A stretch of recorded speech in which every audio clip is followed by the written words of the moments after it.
как институт, он нужен, как, знаешь, вот Совет Аксакалов или там общественный суд и так далее, чтобы не доводить. Но как название, это подмена понятий, это не есть шариатский суд. То есть моя позиция четко. Тогда давай там, за прелюбодеяние, там, побивание камнями, режим, за воровство. То есть ты можешь исполнять каноны шариата, не надо так называть. Это раз, это неправильно. И во-вторых, это нас куда-то толкает, куда не надо идти. То есть у меня такая позиция. Ну как институт, вот то, что топландылар, потому что да, балабан алекет олмаган кунда, уяршы. Мне кажется, чыбыннеры köftelerden ayırmak керек.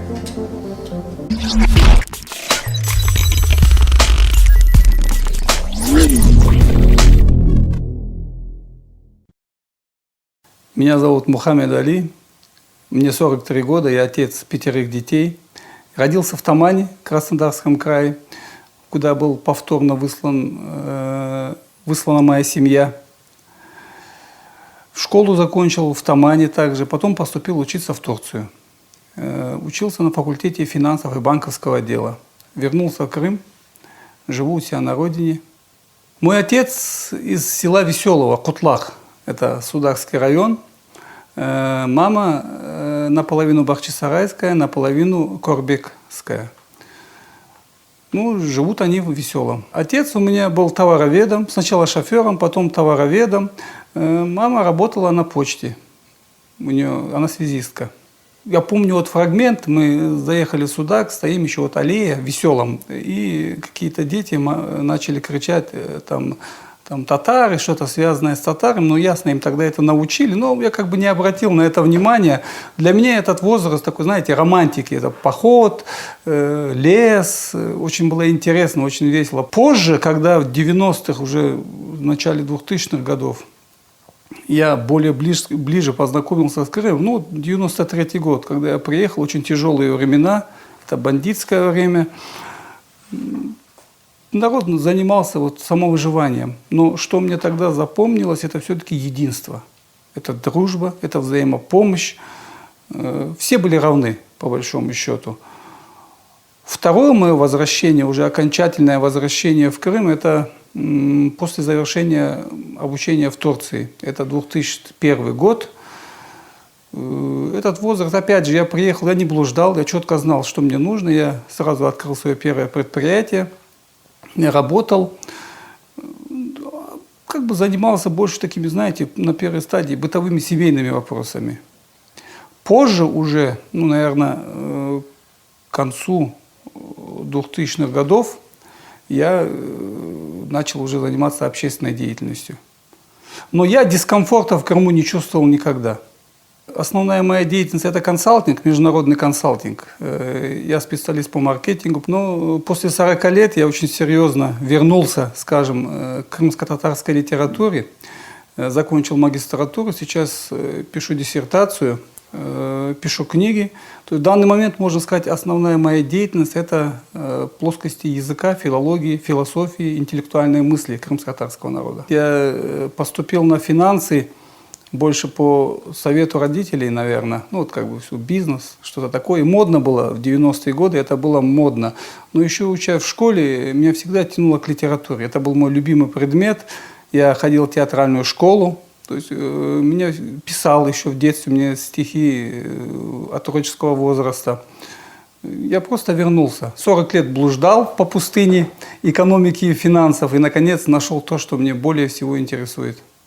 Наш народ, наверное, последние 100 лет периодически начинает с нуля. Вот нас выслали с Крыма, мы оставили все, абсолютно имя, доброе имя, честь, достоинство. Все у нас забрали, отобрали, даже убрали название нашей нации с энциклопедии народов Советского Союза и выслали нас, ну, наверное, самоуничтожение, скажем, да. Мы в течение 20 лет восстановились, выстроились, построили дома, это очень важно для крымского татарина, обучили своих детей, нарожали детей и вернулись на родину. Когда мы возвращались в Средней Азии, на Кубани, на Кавказе, мы оставили все. Ну, мы свой большой, огромный дом продали за $3000 в рассрочку на тот момент. Мы вернулись сюда, жили в землянках, в прямом смысле этого слова, и в течение 20 лет мы опять все восстановили.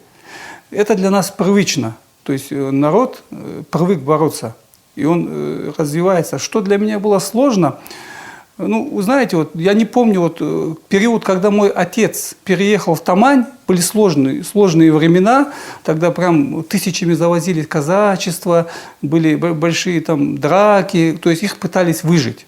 Но на тот момент, когда я уже вырос, они завоевали свое право и уважение. И я не помню какой-либо дискриминации по отношению к себе. То есть мы чувствовали себя полноправно, достойно, и наше слово ценилось уже. По возвращению в Крым, опять же, были тяжелые времена в начале, когда система, пропитанная ненавистью к нам, систематически внушала эту ненависть местному населению. У меня 5 детей, старший ему 19 лет, он учится на факультете IT-робототехника.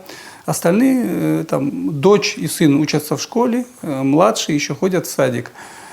Семья у меня интересная. Дома у нас можно разговаривать только на крымско-татарском языке. Это принципиальная позиция, но это не мешает им владеть в совершенстве русским языком, английским языком. В принципе, я люблю свою семью. У меня есть четкое вероубеждение, что Всевышний Аллах с каждым ребенком дает семье его пропитание, его рызк, его берекет. Люди, которые, боясь не прокормить или не вырастить детей, ограничиваются одним или 2 детьми, делают большую ошибку. Давайте посмотрим на времена после депортации, после высылки крымско-татарского народа. Война, голод. По 10 детей. У моей бабушки было 10 детей, 5 сыновей, 5 дочерей. Они всех вырастили, они дали им образование. Дедушка своими руками построил 5 домов. И никто не остался голодным.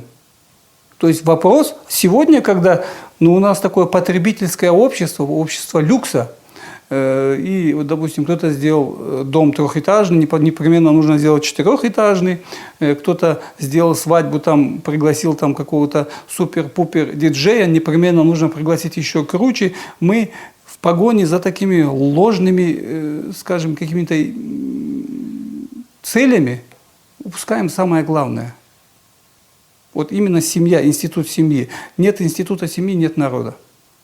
Депрессии у меня не бывает. Ну, это не значит, вот, что там у меня все радужно.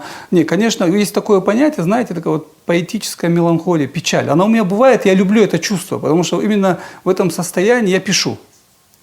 Но именно как депрессия вообще я отношусь, опять же, идеологически, именно с точки зрения религии. В религии запрещена депрессия и запрещено чувство безысходности. То есть человек не может и не должен терять надежду. То есть вот такие вот сложные моменты, они у меня не длятся более чем несколько минут. Почему? Наверное, это связь, я искренне верю, что все в руках Всевышнего, что мы не должны терять надежду. И те, кто теряют надежду, они прежде всего предают сами себя. Это как бы отношение к кризисам. Я считаю, что самый большой любой кризис, вот я чувствую себя серфингистом. Вот волна. Чем больше волна, тем больше успех и победа. Во-первых, скажу, я категорически недостаточно изучил до сих пор жизнь и деятельность Гаспринского. Планирую посвятить этому жизнь. Не знаю, сколько Господь мне отмерил, но я буду заниматься этим вопросом. Это очень важно. Да, я издал 1 книгу. Мои беседы с Гаспринским уже закончена 2. Сейчас она будет издаваться. Почему Гаспринский и почему именно в этот период времени? Ну, здесь очень много факторов. Исторические факторы, там, социальные факторы. Ну, во-первых, эпоха, завершается эпоха царства, салтаната, монархии как таковой во всем мире. Меняется все.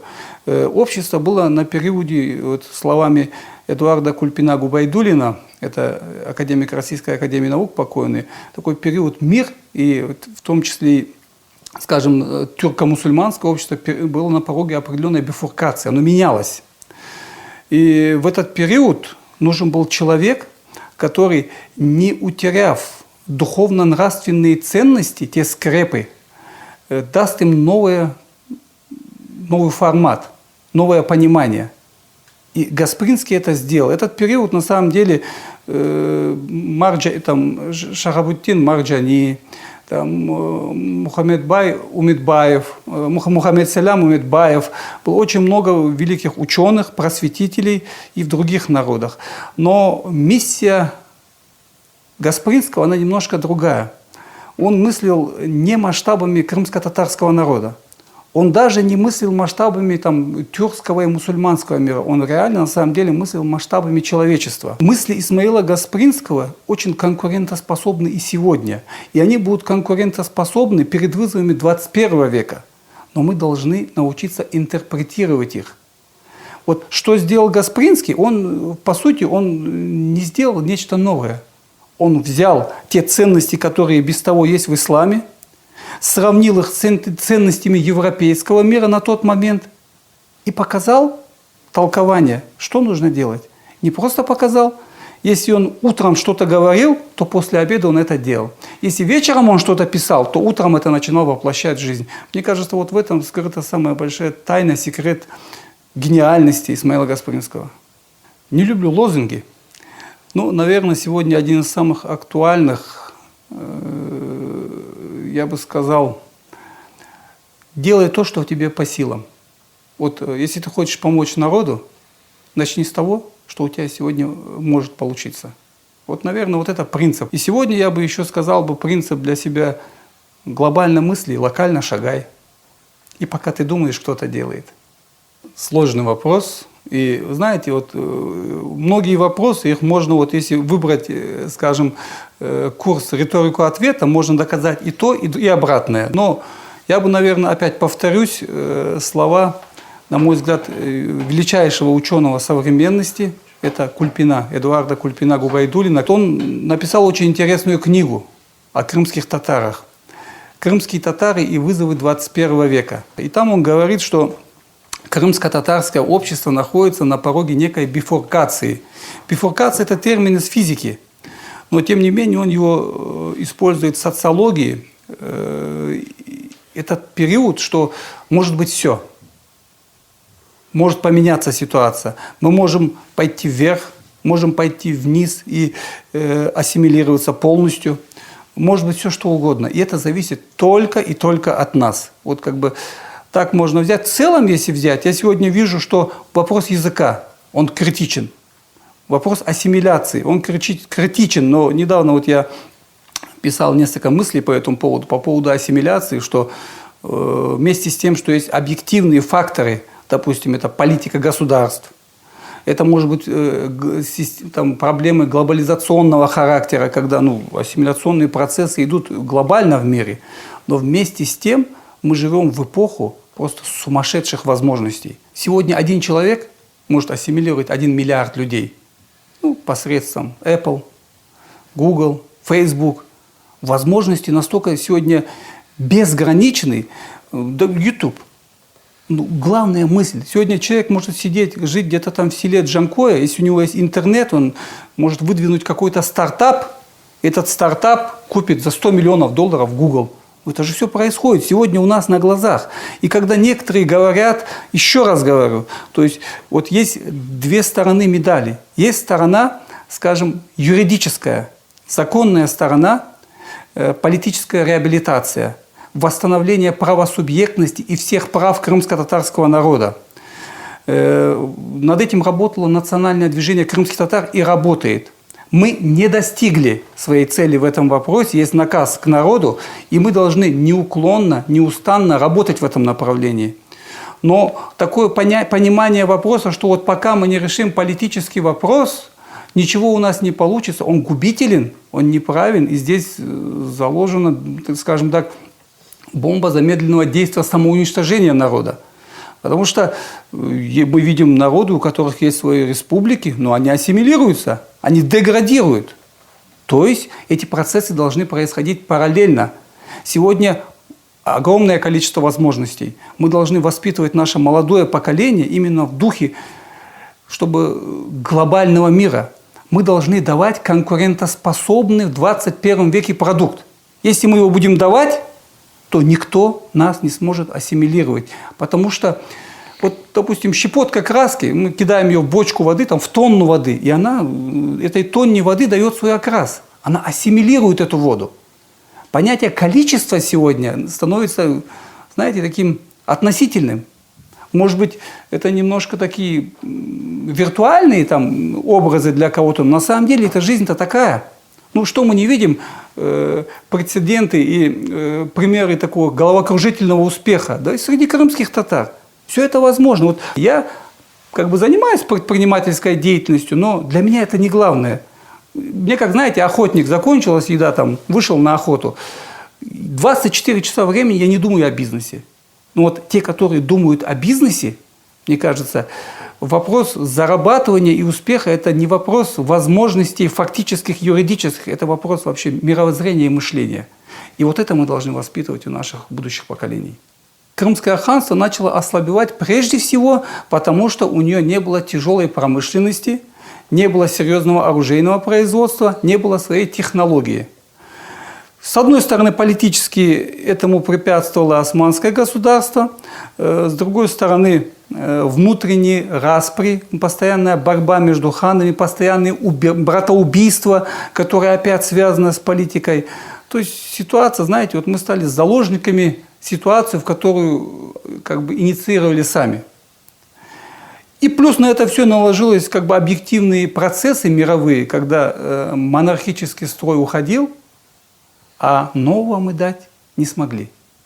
И получилось, что получилось. А дальше аннексия Крыма, и народ попал в довольно очень сложную ситуацию, начались просто очень большие переселения в османское государство того времени. Гаспринский очень сильно боролся с этим. Люди всегда, знаете, вот за поиском легкой жизни, на самом деле нет нигде легкой жизни. Вот если человек находит в себе волю, силу сделать хорошо там, где он находится, он добивается успеха. А если он массово пытается найти это спокойствие где-то в другом месте, то его будут ждать только унижение.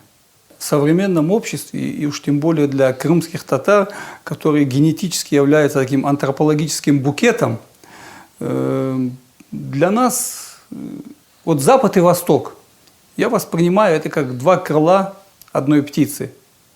Вот мы квинтэссенция Запада и Востока. В нас очень много восточного, азиатского, есть оно у нас. Но у нас есть и западное. Мы, по сути, в принципе, наш генотип в определенной мере идентичен генотипу, допустим, турков Анатолии. Именно, вот, скажем, Стамбула, вот этой стороны, Средиземноморья.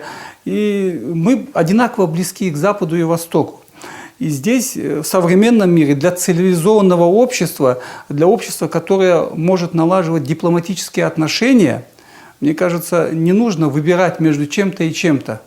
Между Западом или Востоком, между славянами. Безусловно, мы мусульмане, безусловно, мы тюркская нация.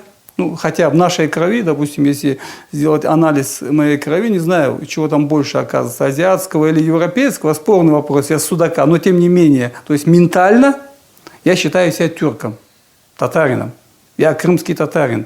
И первично для меня ясно, вот есть понятие соседи, а есть понятие родственники. Вот казанские татары, турки, карачаевцы, балкарские, нагайцы – это мои родственники. Но есть соседи, с которыми я тоже должен быть в очень хороших отношениях.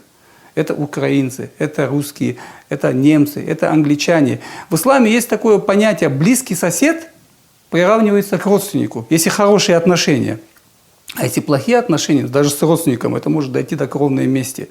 Я считаю, что в этом вопросе мы должны быть очень мудрыми и диверсифицировать риски.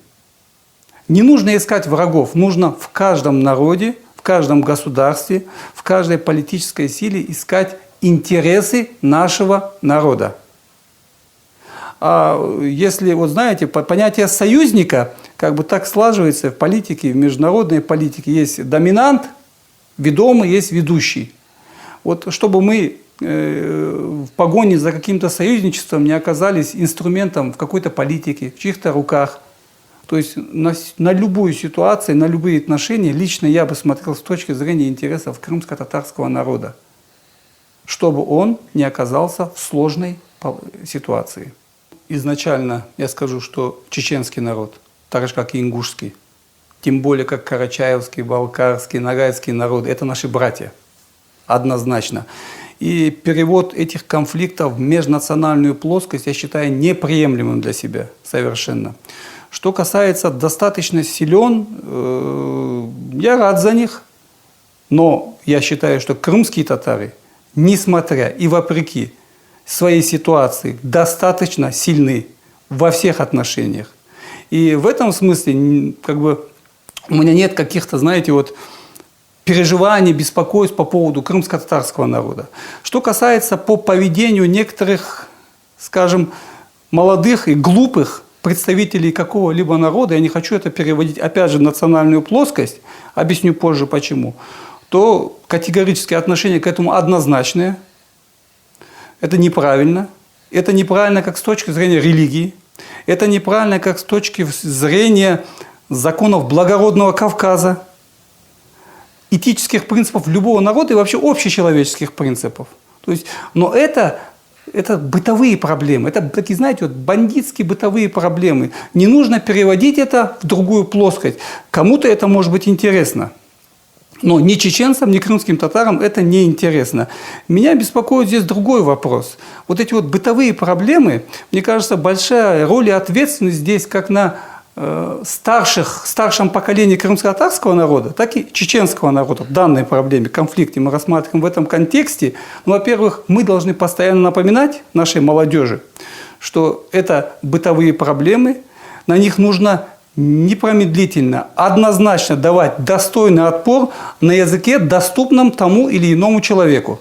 Но не нужно переводить это в межнациональную плоскость. Что касается лидеров мнения и старшего поколения чеченского народа или кавказского любого народа, они тоже должны понимать, что Крым – это не мегаполис. Крым – это земля, на которой есть коренной народ, есть хозяева. Если есть правила гостеприимства, то есть правила этики и поведения гостя. Такого рода конфликты, если их не пресекать, могут перейти в более сложную плоскость, и тогда будут страдать люди, которые совершенно не имеют к этому отношения. Будут страдать бизнес людей. Мы должны всячески пресекать это. Вообще удивительное и отношение компетентных органов в этом вопросе. Мне кажется, они это видят, прогнозируют и должны принимать меры в этой области. Прежде всего, мне кажется, нужно следить за своим языком. В последнее время некоторые представители, да в принципе это даже связано не с крымскими татарами, наверное, в обществе, а знаете, оно все одинаково везде. Я не буду проецировать вопрос именно на крымских татар. Мужчина должен следить за своим языком. Мужчина должен быть последовательным. Он должен быть преданным. Вот есть понятие садакат. Лучший из людей Эбу Бекир Сиддик после пророка. Преданность дружбе, человеку, семье. Ну, наверное, вот так. Очень много проблем сегодня из-за языка. Мы обобщаем, мы, как знаете, люди в 50-60 лет страдают юношеским максимализмом в оценке людей. Человек, допустим, дружил с человеком 10-20 лет, где-то он его увидел, что-то с кем-то, и вот он в одночасье может его вычеркнуть. Но это не признак ума. Нужно быть мужчиной. Прежде всего, честь. Воспитание, милосердие. Ну, наверное, мы терпеливы, гостеприимны, нацелены на развитие и созидание. В принципе, по большому счету, как бы мы созидатели. Ну, как в любом народе, и в нашем народе есть такой бич, как зависть. Есть такой бич, как неумение командной работы, объединяться. У нас каждый сам по себе хан. Это, знаете, вот генетически вот слишком вот народ, скажем, совокупность индивидуумов, таких ярко выраженных индивидуалистов. Как бы это хорошо с одной стороны, но с другой стороны в нашем глобальном веке развития нужно уметь консолидировать свои возможности, работать в команде. Вот здесь нам нужно воспитываться. Крымским татарам не хватает, наверное, идейного содержания их поступков. В принципе, если по отдельности взять, у нас все есть. Но мы немножко потерялись. И мы должны найти. Нам никто не поможет найти себя, если мы сами не найдем себя. Все есть, все перед нами, все перед глазами. Нужно просто немножко напрячься и перестать лениться. Мы ленимся. Мы ленимся в вопросе языка, мы ленимся в вопросе развития, мы ленимся в вопросе образования. Мы стали какими-то, знаете, вот расслабленными. Вот какой-то в зоне ложного такого комфорта, который ведет нас к самоуничтожению. Никто не сможет уничтожить, ассимилировать крымско-татарский народ, кроме их самих. Кстати, это относится к любому народу. Есть наша цель, как в рамках национального движения крымских татар, это восстановление правосубъектности, восстановление прав, полная реабилитация нашего народа на своей земле. Но ограничивать миссию крымских татар этим, я думаю, будет ошибкой. Общество, которое не развивается, не ведет постоянную духовно-экономическую, социальную, культурную, интеллектуальную экспансию, оно обречено на регрессию, на самоуничтожение. Мы должны постоянно развиваться. Мы должны ставить перед собой глобальные цели. Мы не сможем достичь вот тех локальных целей, о которых я сейчас говорил, если мы не будем мыслить масштабами вот глобального мира в 21 веке. Когда Эдуарду Кульпину Губайдуллину задали вопрос, кто может быть наследником на этой земле, крымской земле, а могут ли быть крымские татары, он ответил, могут быть при одном условии, если они возьмут ответственность за все народы Крыма. Возвращаемся к словам Нумана Челебиджихана. Крымско-татарский, если Крым – это цветник, то крымский татарин должен быть в роли бахчевана, садовника, который несет ответственность за каждый цветок, за каждое растение, за все в этом народе, в этом Крыму. Если мы сможем взять ответственность за Крым, не за крымских татар, за Крым, за все народы Крыма, тогда с удовольствием люди доверят нам решение многих вопросов. Но вина вот в сегодняшней ситуации, вот и татарофобии в том числе, она и в нас. Не нужно искать всегда вину где-то в стороне. Мы должны сами перестроиться. Может быть, делается все, чтобы мы оставались в этой яичной скорлупе, были замкнуты в себе. Может, это и делается. Но разве, если бы человечество всегда шло по тому пути, который ему, или народы какие-то, которые ему начертили сильные мира сего на тот или иной момент, то не было бы фактов и прецедентов создания османского государства каким-то племенем чабанов, к примеру, да? Или не смог бы Менгли Гирай-хан, Хаджи Гирай-хан приехать с Литвы и основать Крымское ханство. Не все так просто в этом мире. Мы должны уметь созидать, бороться и двигаться вперед. Мы должны сами рисовать свой путь, свою дорожную карту. Тогда, я думаю, что в Крыму будет мир и согласие.